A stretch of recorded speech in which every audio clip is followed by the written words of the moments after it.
we have services to help people buy food, but the food that we help them buy is not necessarily food that is healthy. As I've had psoriasis since the age of 5.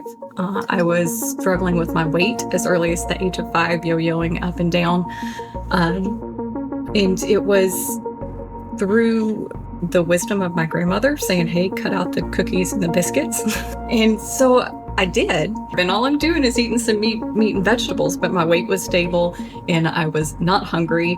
I started recommending to my clients, hey, why don't you just try cutting these few things out and eating more like this and seeing what happens? And I saw the changes that were happening then, but I was doing it kind of secret, be fly about it, because if you go out and you say publicly that you're recommending a ketogenic, low-carb, carnivore diet, you start looking like the provider who's a wacko and doesn't know anything and is opening themselves up for scrutiny. And we are live. Amanda, how you doing this fine day? I'm doing great. Good. I'm glad to hear. You and I met, I guess the first time we met in person was at Meatstock, right? No. It was Metabolic Health Summit. Okay, that would have been, did I go to the one this past year? You did. Well, it may have been a year ago. I don't know. Yeah, there's a bunch of things together, but we were hanging out at the keto chow table for a little bit. That's right. And you and I are both at Meatstock this, yes. I don't know, a month or two ago. And then I'm going to be speaking at your conference in September, Low Carb for Better Health, which I'm stoked about. How many years have you been doing that? This is year number 4. Year number 4. This will be my first time going, so I'm excited. I hope you enjoy it. It's a beautiful event. It's one where we connect with each other. It is a lot about the socialization with the speakers and with other attendees.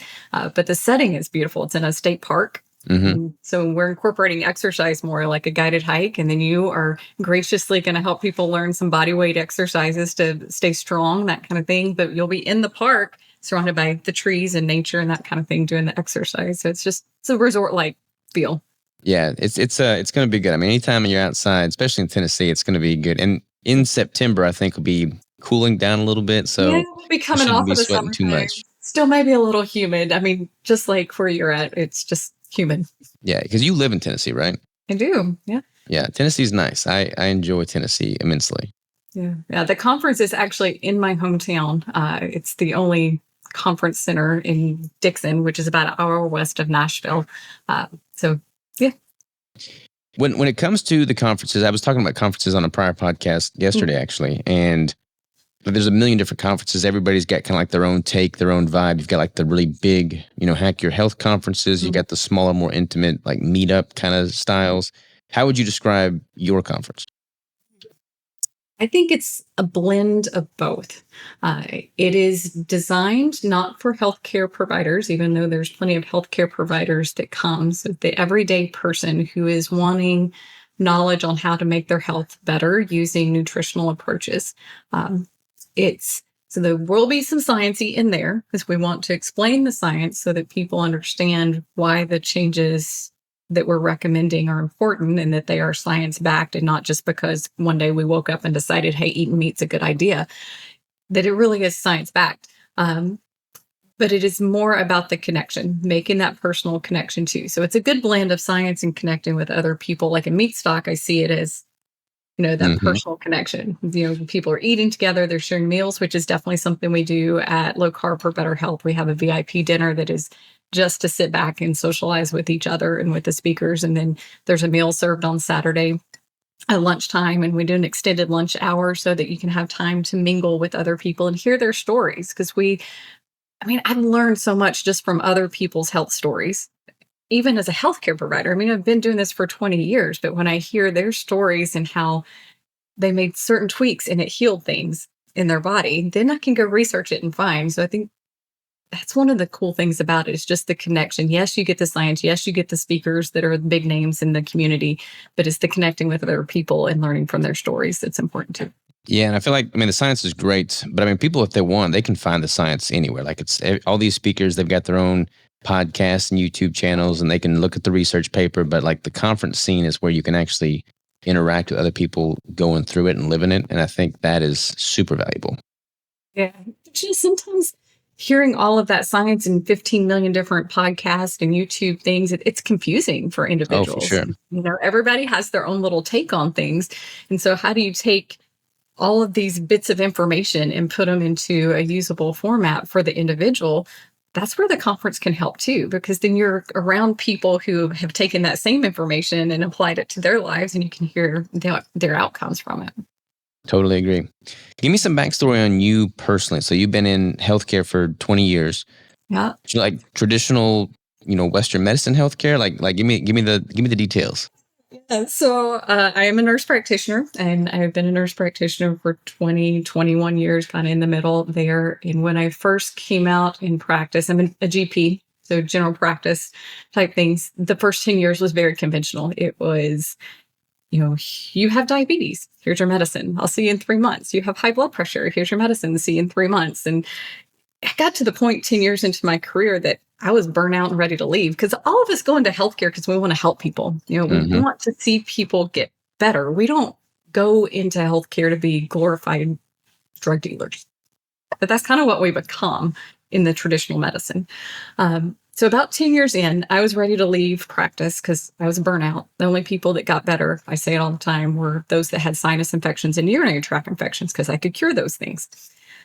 And I looked at my own health journey, as I've had psoriasis since the age of 5. I was struggling with my weight as early as the age of 5, yo-yoing up and down.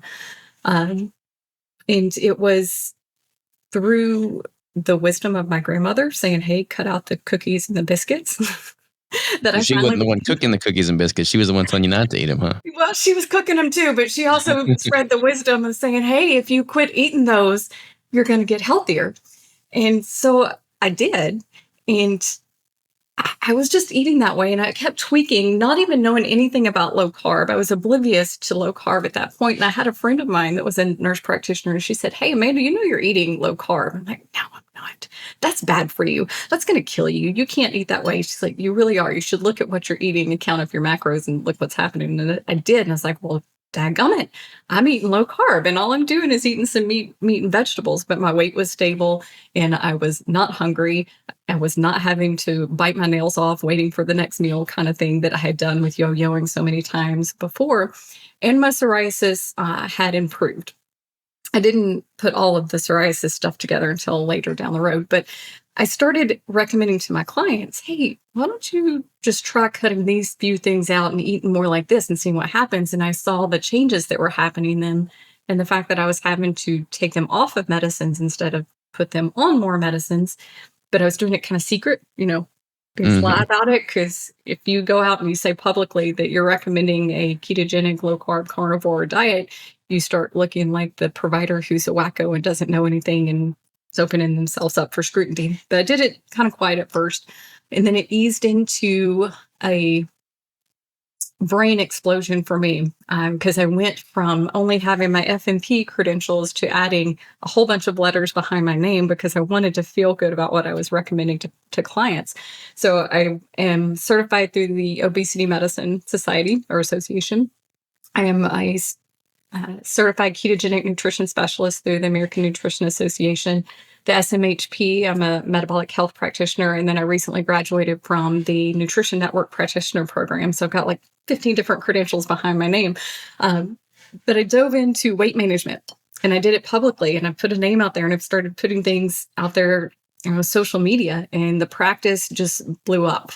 It was going great. I was seeing great results, but I was also getting burnout, because in the traditional medical model, if you think about how much time do you actually get with your provider, it's going to be around 10 minutes at best. And that's a good office visit. And as a provider, you're trying to roll through 25, 30 patients a day and do all the back paperwork and make it home at the end of the day and see your kids, because I have 2 wonderful kids. So I had to leave that setting because it was burning me out again, just trying to pump that out every day. And I truly felt like each client needed 30 minutes to an hour of my time, but I could only give them 10 minutes. And it just almost felt fraudulent to me. Like, I know what you need. I know how much time I need to spend with you, but I just don't have it.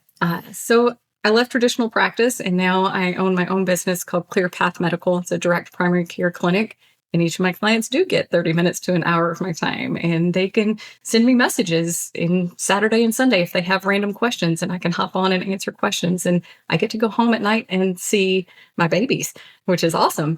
And I also live on a farm, and I get to play on the farm when I am done at the end of the day, instead of having to go home and just knock out another chart after another chart after another chart. And my clients are giving me such amazing feedback just because of the connection that they're getting with their healthcare team that's unlike anything they've experienced before. I love it. I love it. Kind of my So healthcare journey.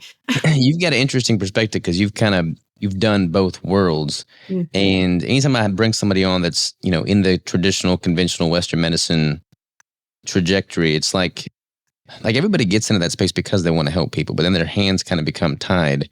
Mhm. How is that structured, from behind the curtain? Like you basically go to medical school, you have all this debt piling up, whether you're a nurse or a doctor, whatever the case may be.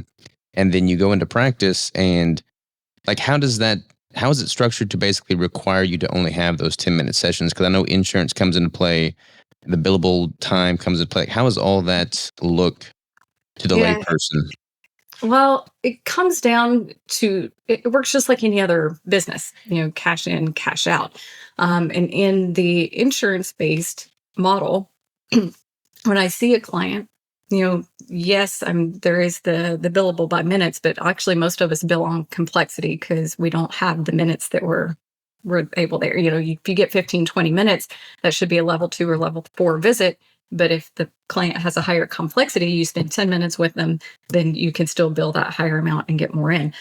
But your overhead is the biggest thing. So it is the billing to your insurance company, paying the staff to be able to do that, the haggling back and forth, the collections people, the credentialing people. I mean, it's just the amount overhead. So when I left conventional medicine and went to direct pay, my overhead went down to a third of what it was in my previous practice.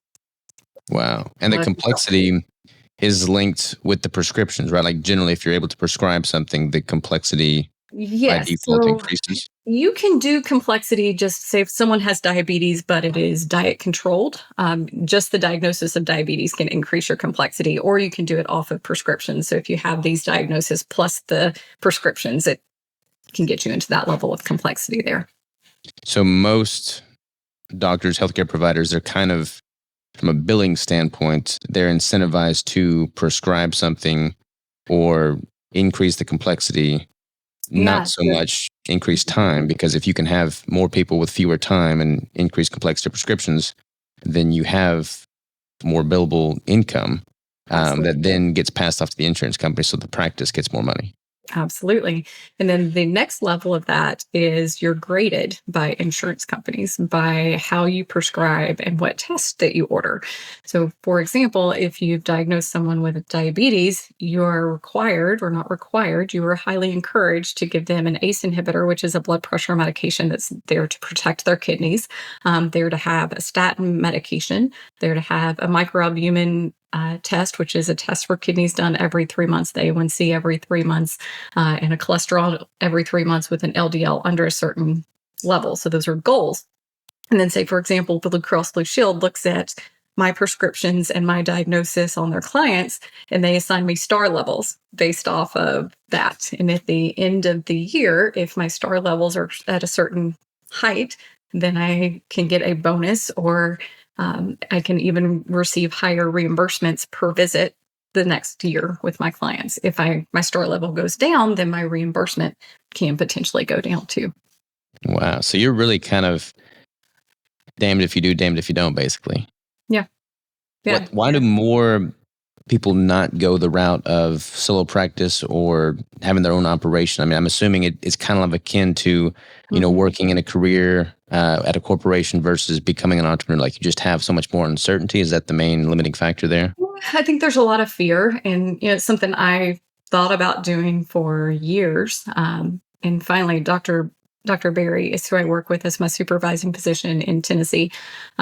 We were having lunch, he and Nisha and I, and he's like, "Will you quit being chicken shit and just do this already?" Sounds like something you'd say.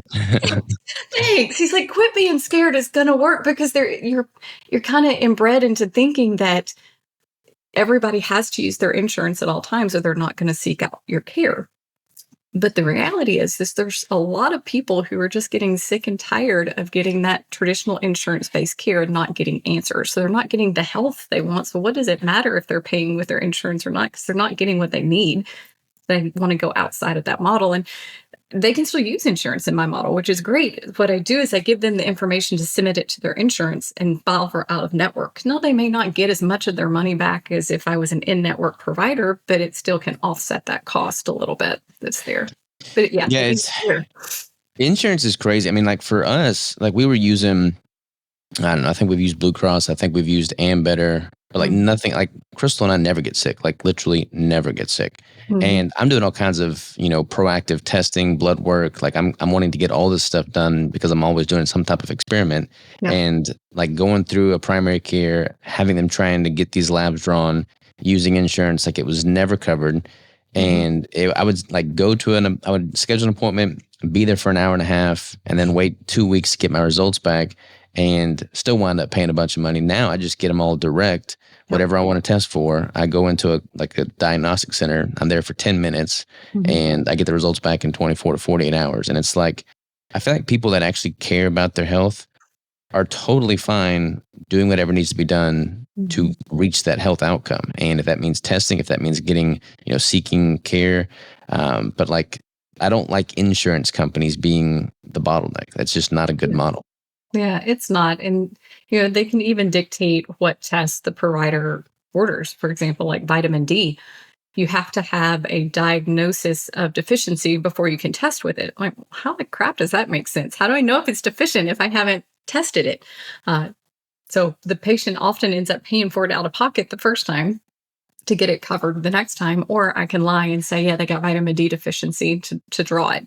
B12, I can only draw that like once a year. And sometimes, specifically, Blue Cross Blue Shield won't check a B12 level unless you have a diagnosis of pernicious anemia. Well, how do you know if you have pernicious anemia unless you're drawing the blood to check it?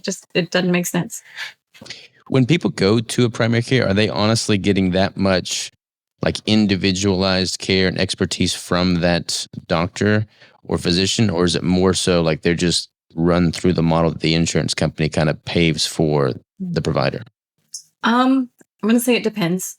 I do think that all providers still have the heart to help people. And so they're going to do their best to order, test, and to make recommendations based off of the best knowledge that they have. But for example, if someone's coming for an annual physical, you're just going to get the model that the insurance is going to pay for. We're going to order the basic lab panel that we know is going to get covered. We're going to do the basic test that we know is going to get covered. We're going to recommend the tests that are going to be covered. And if anything is outside of that, it's probably because it's prompted by the individual asking for more testing. And those typically aren't covered. Anything Correct. that the individual is asking for in addition to. Correct. Gotcha. Gotcha. What has it been like for you since switching over and doing your own thing? I mean, I know you started you said January. January. Yeah. So a third of the overhead, but what else? Like what's the pros and cons? Pros and cons.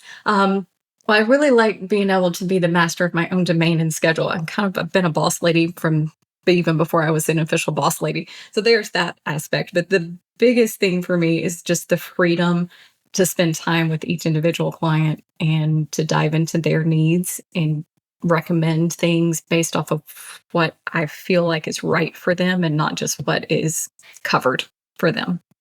So the Yeah. freedom has been the biggest thing. From a sheer revenue standpoint, like is there a significant hit to you personally in doing your own thing? Or if you have the demand from the clientele that are Yeah. willing to pay, like is that a pretty easy transition? It's been a pretty easy transition, but anytime you start a new business, I mean, you're a businessman. When you started your business, that first couple of months, you got to build revenue up and make sure that you Hmm. have, so I didn't get paid the first couple of months. I made sure that my staff was paid. I built up extra to make sure that all bills would be paid if there was a bad month. I did have a lot of my clients follow me over, which helped that stick to no more than about 2.5 months, I think was when I took my first paycheck out of this business. So having that build up and not having to start without a single client and brand new out there, that was very helpful. At this point, it's pretty stable. So I'm 6 months, 7 months in, and I've got my stable, steady revenue. And we're looking now at how many clients do we take to continue to have the connection with our clients and our personal lifestyles that we want, before we start. Is it time to cap out, or do we keep growing? Where are we at? And I'm assuming from a client standpoint, like it's only positive. I mean, they get more time, they get more expertise, they get more freedom, and you're able to diagnose and prescribe and Yeah. offer assistance catering to them as individuals better. Yeah. And it kind of goes back into what I was saying with the conference too. When clients come to me, they've said, I've listened to these 15 different people and I'm on 20 million supplements and I'm trying this fasting routine and that, and I just feel lost. So they're actually getting someone who can help them sort through individually with them, say, well, you're trying this and this isn't working. Let's try something different, or let's drop all these supplements because let's just eat better and not take 15 supplements. You might as well be on 15 meds at that point too. Mm-hmm. Totally. What's the primary demographic of clients that are coming to see you? You mean like income or?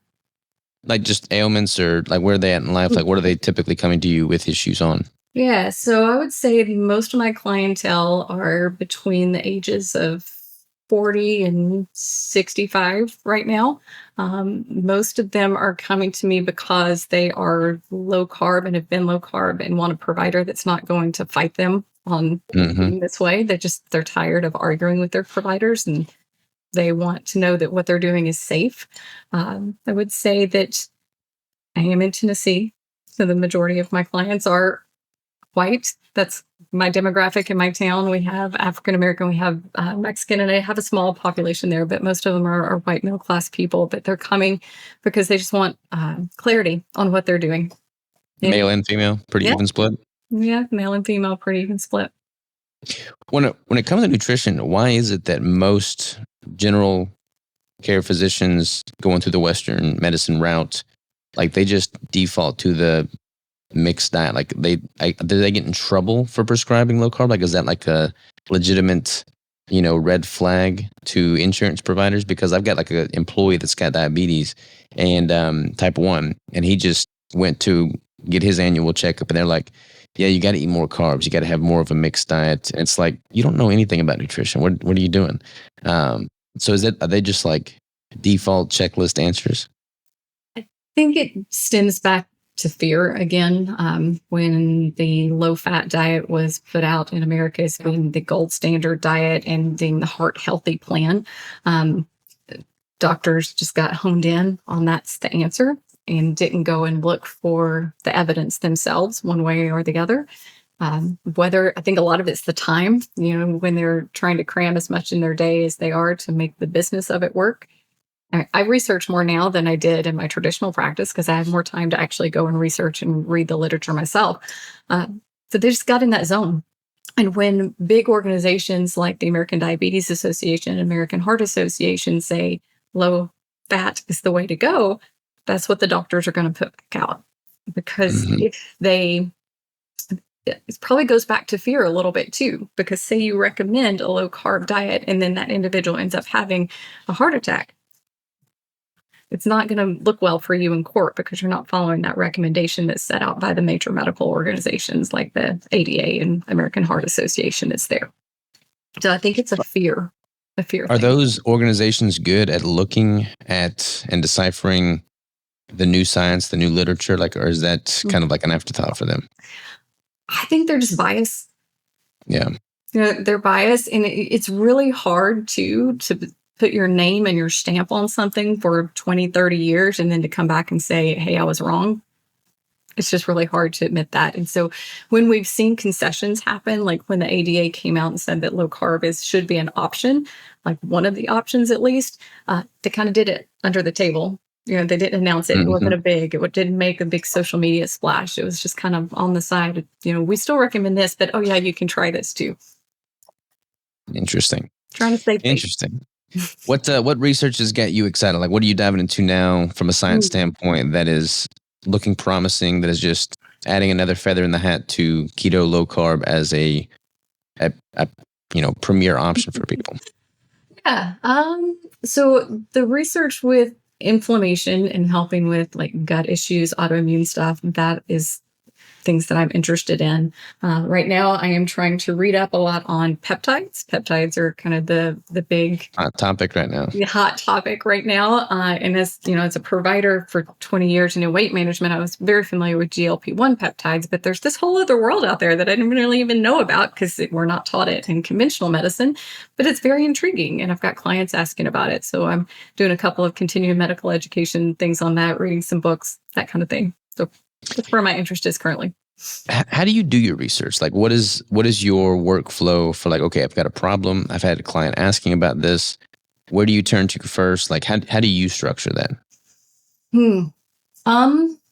I guess it has to depend on the problem. I do different things. There is a place, Open Evidence, that's kind of like AI for healthcare providers, where you can go and it pulls a lot in. I have done my own searches in like PubMed, just looking for keywords of what I'm going through and trying to pull studies and then look through and decipher those type things. I will also go to providers that I have trusted and read their reports and listened to them. So if I trust them, I'm going to go and say, hey, what have they written on it? What have they compiled together? I love to go listen to Nick Norwood's stuff that he's putting out, because he can take a lot of information and condense it in a little bitty video, and then he links the studies, and I can go out and look at those too. So a lot of it is connecting with other providers that I trust and then vetting their information that they put out. Yeah, love it.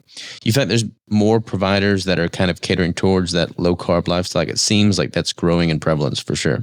It is. And I think it's just because, like I talked about, me getting burnout, is we're tired of not seeing our patients get better. And, you can only look at a broken system and see that it's not working for so long before you either just become a robot and keep doing it, or you break and do something different. Do you think the system is going to change on their own accord, or do you think there's going to be like some type of implosion that's going to force a change? Or do you think it's just going to keep doing what it's doing? I don't really know. It takes a long time to change a healthcare system. I mean, I may be dead and gone before we actually see a lot of good quality, meaningful changes happening. I think there's a lot of exciting things going on. I think the world is starting to wake up and realize that what we're doing doesn't work. There's a lot of mistrust in the medical community right now, post-COVID, just of, hey, I need to do my own research because I cannot trust these people. Look at the lies that have come out, during that time.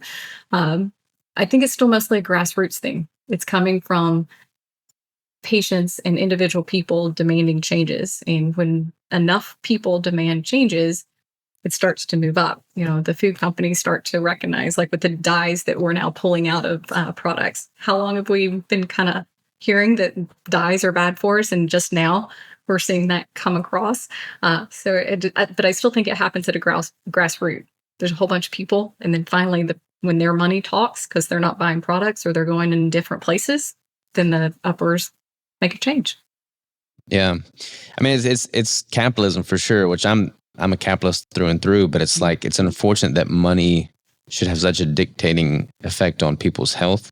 Yeah. And I feel like as more people recognize the truth and just feel confident to self-experiment themselves and try things and figure it out, that tide will shift. I feel like there certainly has to be a decrease in money going through the conventional methods with all these solo practices opening up, with more information out there.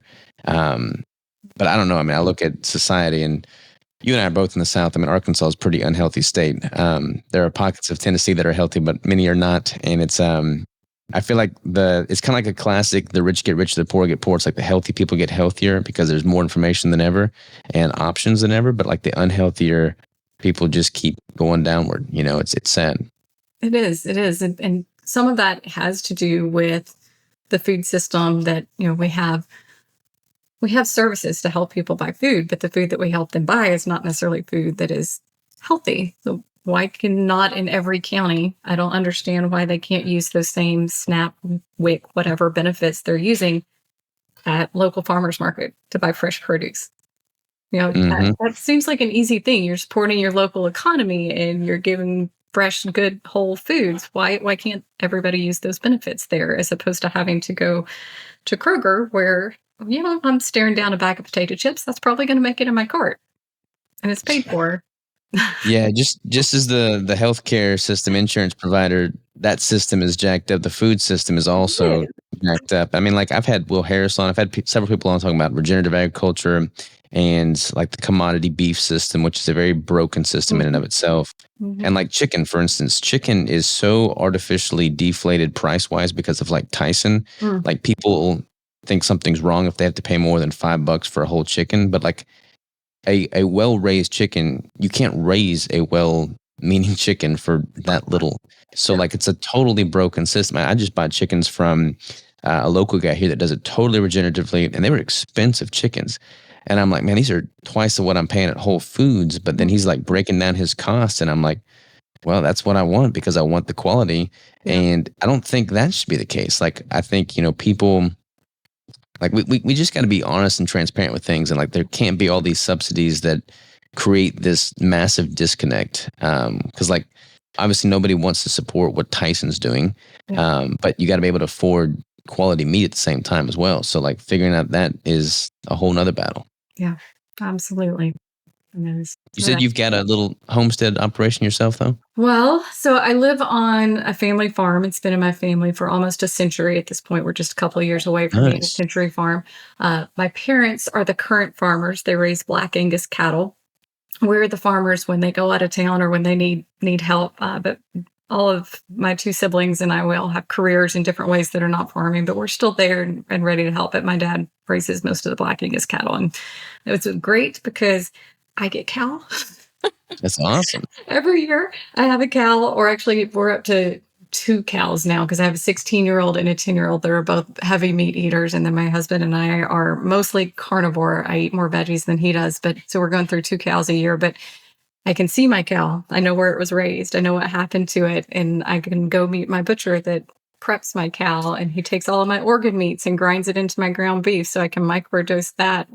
So I feel really good about my beef and where it comes from. And I love supporting local farmers. I still pay for my cow, even though it comes from my family farm. I pay my dad because he put money in to raise that cow. There was the way to fertilize the crops. There's the machinery that was needed. There, fuel, all of that stuff adds up during the year. So I still pay for my cow, but I love supporting local farmers. And I get to Yeah. name my cow. So last year at the conference, I showed a picture of my cow for the year. His name was Joe. Joe and I had a great conversation before he went to the slaughter place, but he had a great life. I showed his wonderful field that he lived in for all of his life up until the one day that was very bad for Joe. But I told Joe, I was like, man, I appreciate you. You are going to feed my family. You are nice and plump, and you're going to be juicy, and you're going to taste amazing. But I greatly appreciate you. So I'm going to name the one this year. I haven't named it yet, though.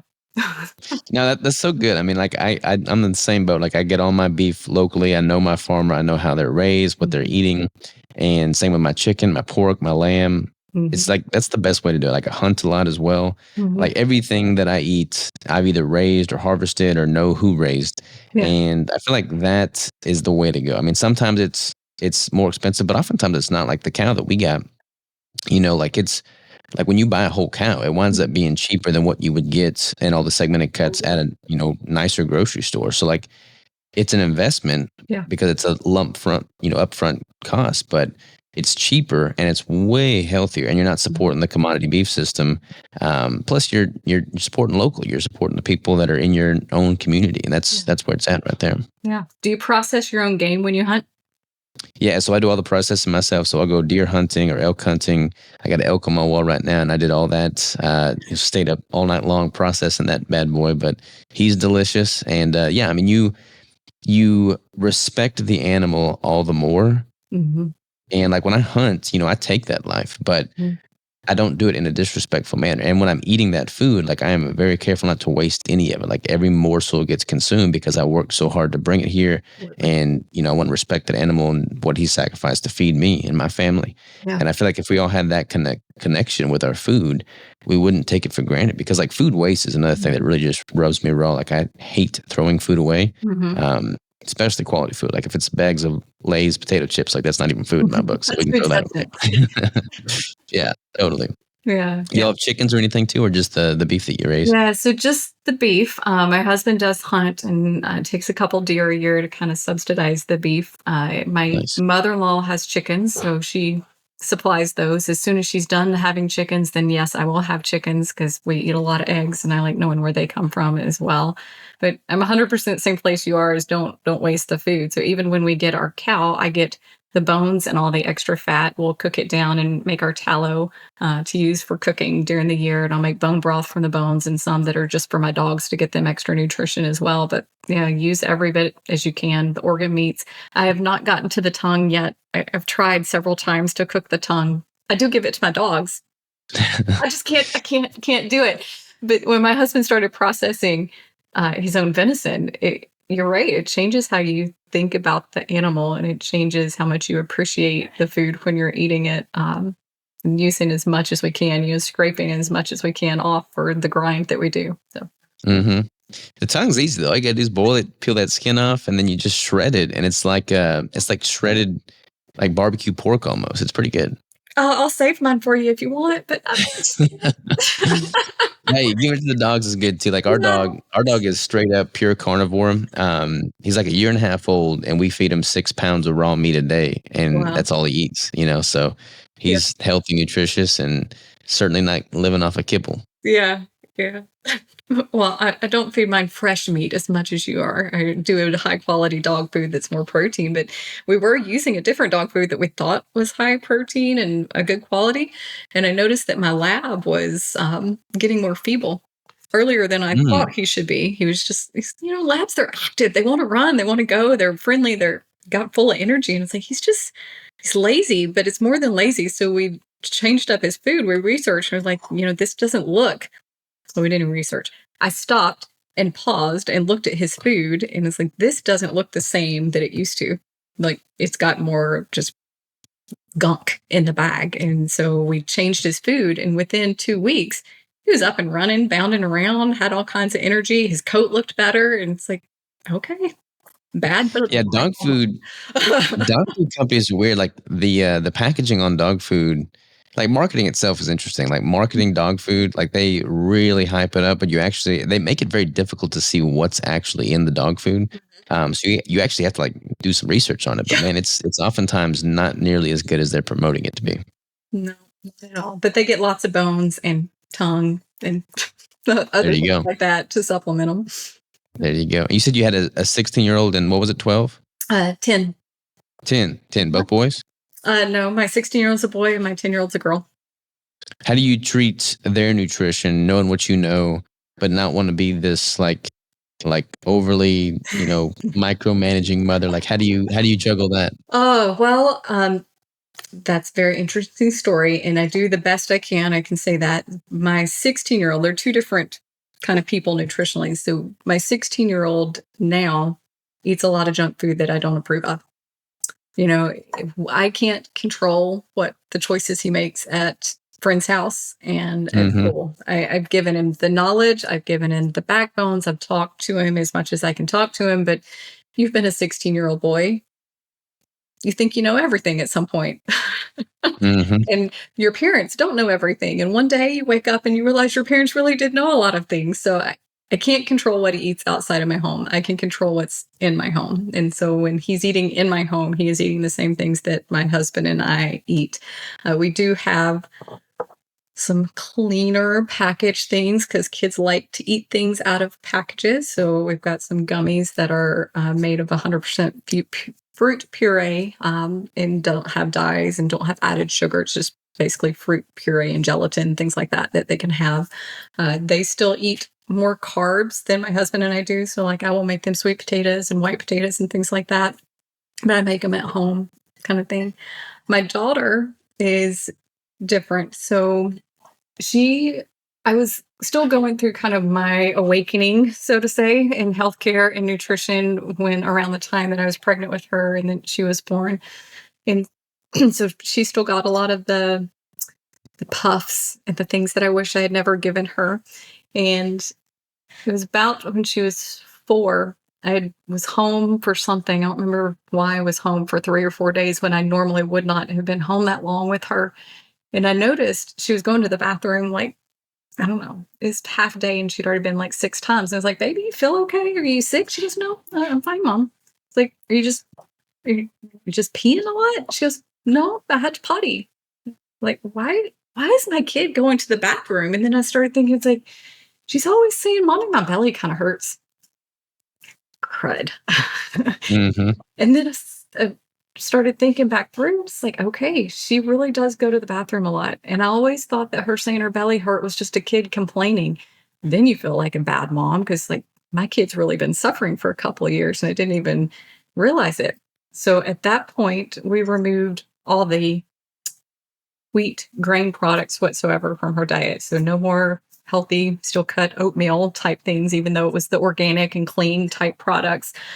We cut out anything that she ate elsewhere. And literally within a week, she was normal bathroom habits and hadn't complained about stomach pain. Wow, that's And awesome.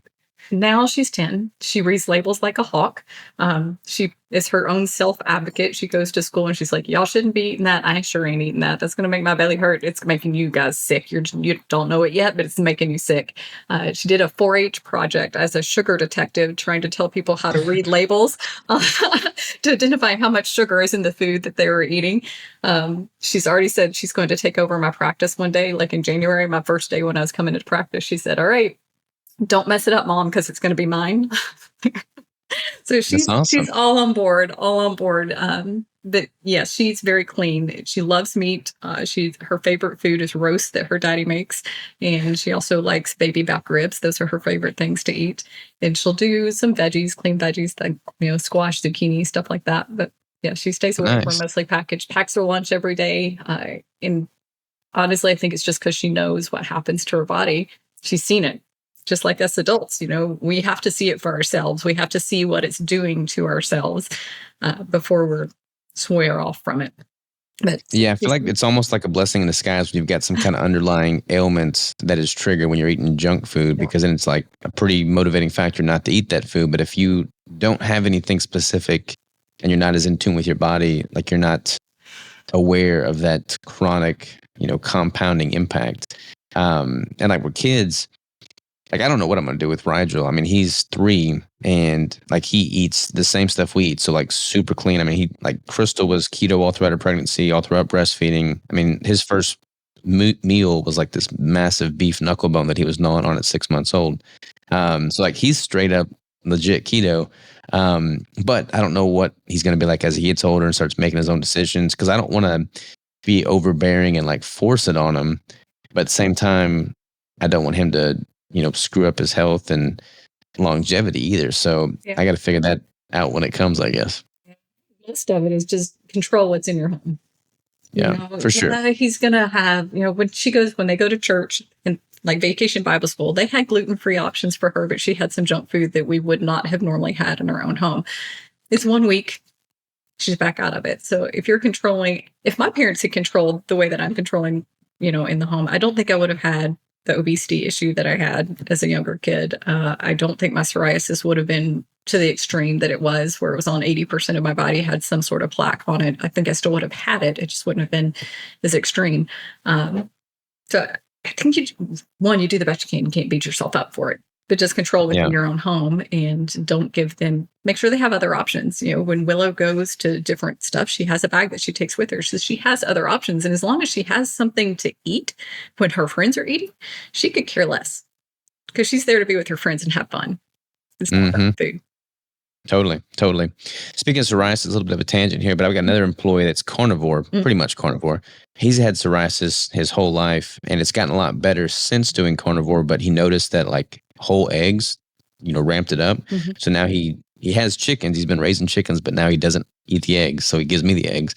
But like he's pretty much just eating meat. Yeah. He'll have some dark chocolate on occasion. But do you have any other idea what could be, keeping him from getting that cleared up? Because do you have any of it anymore? Or is it totally So gone? I do.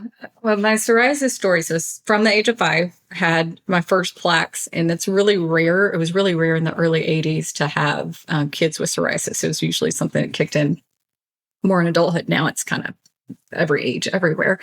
I'd go through flares where it would be bad, and flares where it would calm down. Heat makes it worse. Gas heat makes it worse because I guess maybe chemicals on the skin, things like that. I was on an immunosuppressant at one point. So I took a shot that suppressed my immune system, and that got me completely clear. But I guess it was COVID. When COVID hit and I was working in the COVID trailer, it scared me to be on something to suppress my immune system while I'm actively seeing COVID patients. So I came off of it and I went carnivore at that time, stayed clear for probably a year. And so I went carnivore three months, and then I slowly added back, starting with like avocado and then some cucumber, low inflammatory type vegetables. And I found certain things would trigger it, like tomatoes and nightshades will trigger my psoriasis. And if I have it, like a little tomato here, it's not a big deal. If I have tomatoes back to back days, I'll start to itch at the sites where I had previous plaque. But stress is my biggest trigger.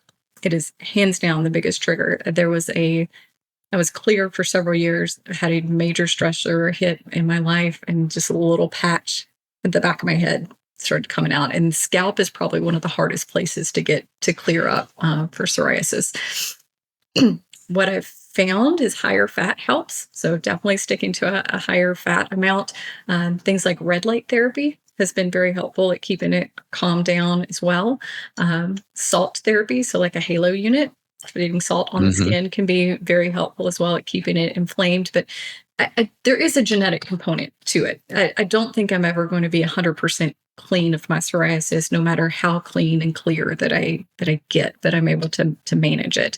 So managing stress is a big part of it. Adding those alternative therapies has been helpful too. I would even suggest looking at environmental toxins. Like, does he have some sort of heavy metal buildup or even plastic buildup like BPA or glyphosate from years before when he was not as healthy? But there are other things that that's need to be interesting. detoxed. Yeah, he's been like troubleshooting all kinds of different things, but I'll bring that. Maybe I'm just stressing him out too much at work. Maybe that's the primary driver You to need it. to pay him more, give him more vacation, all that nice stuff. Yeah. Yeah, there you go. There you go. But yeah, psoriasis, like anything skin related is tricky because like I used to have crazy bad acne, and I feel like I could have totally absolved that had I known then about nutrition like I do now. Like, did your 16-year-old have a bunch of acne or no? He has some, and I can tell when he has snuck in more sodas and different things at other places, just because he'll have more of an outbreak there, but not bad. Not too bad. Yeah. Yeah, skin's a tough one because it's like you could have so many things dialed in perfectly, and if your skin's still like we're always our own worst critic. Like nobody probably even noticed your psoriasis, but like it's in the back of your mind, kind of just driving you crazy. And it's I don't know, it's one of those things that just you want to just nip in the bud and get finished with. Yeah. So, well, Amanda, I am super excited about your conference in September. That's 2 weeks before my competition that I'm promoting. So I'm going to be busy September, but it's going to be awesome. I can't wait to go That back to also means Tennessee. you're going to be at prime physique at that time, right? I'm not competing at this one, so I'm promoting. I'm not competing, but I will be hopefully not too soft and fluffy. Yeah, people think that of you if you start getting fluffy. Yeah, it's kind of weird, like composition, because it's not healthy to stay that lean for too long. You got to have a legitimate building phase, eat more food, ramp up metabolic rate. Yeah. But like when you're in competition shape, like people just expect that of you at all times. It's like I don't want to be like that at all times. Like it's not healthy to be like that at all times. Yeah. The body is designed to have some fat on it for sure, for survival. For sure. Yeah. Yeah, 100%. So I'm super stoked. I'm gonna have to do some thinking as to what I want to do for a workout in this outdoor in the park body weight thing. I'm gonna be brutal with people though. I'm gonna make them Don't be too brutal. I'll go a little easier. Yeah, they'll be able to do it. They'll be able to do it. But I'm gonna get creative with it for sure. Yeah, I think it'll be a lot of fun. And if anybody's interested in checking out the conference, the website's pretty easy. It's the letter L, the letter C, the number 4, BH.com. So low-carb for betterhealth.com, but just LC4BH.com. Perfect. Well, I'll link out, make it easy for people to find you. And what is your practice website link again? Yeah, it's clearpathmedical.net. And you can find me on all social media, well, the ones that I participate in at Decker Less Carbs. Awesome. Are you doing remote care as well, or is it all for in person? I am. I'm licensed in now 23 states across the U.S. Arkansas being one of them? No, sorry. Get you in Arkansas too. I would love to be in Arkansas, but they do not. I have to have a supervising physician in Arkansas, and every time you add that, it adds another level of cost. So in the 23 that I'm licensed in outside of Tennessee, I have full practice authority, meaning that I don't have to have a physician collaborate with me. Gotcha. That makes sense. Well, I'm super excited for that as well. It's awesome that you're, having the ball in your own court now since January and you're rocking and rolling with it. I've got no doubt that you'll continue to grow with it. So keep doing what you're doing. Keep changing lives for sure, Amanda. Awesome. It's great talking with you. Likewise. We'll see you soon. Okay.